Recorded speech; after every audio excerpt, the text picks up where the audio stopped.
Welcome. In front of me is a TCL Tab 10S, and today I'll show you how you can enable the power saving mode.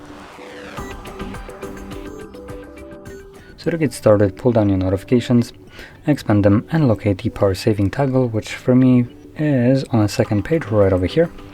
So once you find it, simply tap on it, and this will lower down the brightness quite significantly, as you just seen. While still being maxed out, keep that in mind.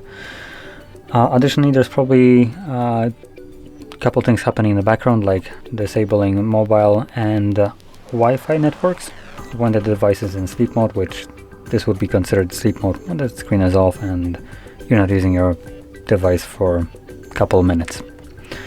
Now when you wake it up again, it should automatically reconnect to networks, so when you're missing some kind of updates from applications like Facebook, Messenger and so on, not getting messages, that's basically the reason for the power saving mode. Disabled the networks, and when you wake it up again, it should reconnect and then sync up everything that was missing. Now once you're done with the power saving mode, you can turn it off by simply finding the toggle once again, tapping on it once more, and everything will go back to functioning normally. And with that being said, if you found this very helpful, don't forget to hit like, subscribe, and thanks for watching.